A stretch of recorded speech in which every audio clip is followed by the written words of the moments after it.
నమస్తే welcome to Pallavi TV. FIFA world cup లో defending champion Argentina బోని కొట్టింది. బుధవారం గ్రూప్ జే లో భాగంగా అల్జీరియాతో జరిగిన మ్యాచ్ లో అర్జెంటీనా 3-0 తేడాతో ఘన విజయం సాధించింది. ఈ మ్యాచ్ లో Argentina captain star player Lionel Messi hat trick goal సాధించాడు. ఫిఫా చరిత్రలో అత్యధిక గోల్స్ కొట్టిన ప్లేయర్ జాబితాలో జర్మనీ దిగ్గజం మిరాస్లోవ్ క్లోజ్ తో కలిపి మెస్సీ అగ్రస్థానంలో నిలిచాడు. ఈ విజయంతో అర్జెంటీనా 3 పాయింట్లు సాధించి ఫిఫా వరల్డ్ కప్ పాయింట్ల టేబుల్లో టాప్ ప్లేస్ లో నిలిచింది.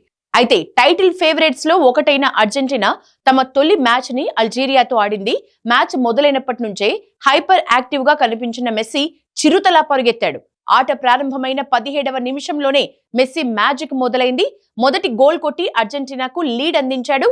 ఆఫ్ సైడ్ దిశగా వచ్చిన బాల్ ని మెస్సీ గోల్ పోస్ట్ లోకి తరలించడంతో అర్జెంటీనా 1-0 తేడాతో లీడ్ లోకి వెళ్లగలిగింది. మ్యాచ్ సెకండ్ హాఫ్ లోనూ మెస్సీ దుమ్ము రేపాడు. 60వ నిమిషంలో రైట్ కార్నర్ నుంచి బాల్ ని గోల్ పోస్ట్ లోకి తరలించాడు. దీంతో అర్జెంటీనా 2-0 తేడాతో ముందంజలో ఉంది. ఆట 69వ నిమిషంలో గోల్ కొట్టే అవకాశాన్ని అల్జీరియా మిస్ చేసుకుంది. 76వ నిమిషంలో మరో గోల్ కొట్టిన మెస్సీ హ్యాట్రిక్ గోల్స్ తో రికార్డ్ క్రియేట్ చేశాడు. ప్రపంచ కప్ లో మెస్సీకి ఇదే తొలి హ్యాట్రిక్. మరోవైపు దూకుడుగా ఉన్న అర్జెంటీనా ముందు అల్జీరియా ఏమాత్రం నిలవలేకపోయింది. ఎక్కువ సమయం బంతి అర్జెంటీనా ఆధీనంలోనే ఉంది. మరోవైపు మ్యాచ్ లో గెలిచిన తర్వాత లియోనెల్ మెస్సీ ఎమోషనల్ అయ్యాడు. అయితే తాను కన్నీళ్లు పెట్టుకోవటానికి కారణం ఫుట్బాల్ కి సంబంధించి కాదని, వ్యక్తిగతంగా కొన్ని రోజులు ఇబ్బంది పడినట్లు గుర్తు చేసుకున్నాడు. అందుకే తాను అలా వ్యవహరించినట్లు మ్యాచ్ పోస్ట్ ప్రెజెంటేషన్ లో వెల్లడించాడు. అయితే ఆ సమస్య ఏంటి అనేది మాత్రం మెస్సీ పూర్తిగా బయటపెట్టలేదు.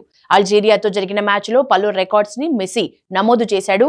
మెస్సీకి ఇది 6వ ఫిఫా ప్రపంచ కప్ కాగా అల్జీరియాతో జరిగిన మ్యాచ్ 200వ ఇంటర్నేషనల్ మ్యాచ్. 5 ప్రపంచ కప్ లో గోల్ చేసిన రెండో ఆటగాడిగా మెస్సీ ఘనత సాధించాడు. క్రిస్టియానో రొనాల్డో కూడా 5 ప్రపంచ కప్ లో గోల్స్ కొట్టాడు. ఇప్పుడు మెస్సీ అతడి సరసన చేరాడు. ప్రపంచ కప్స్ లో మెస్సీ 16 గోల్స్ చేశాడు. దీంతో జర్మనీకి చెందిన మిరాస్లోవ్ క్లోజ్ రికార్డ్ ని సమన్ చేశాడు.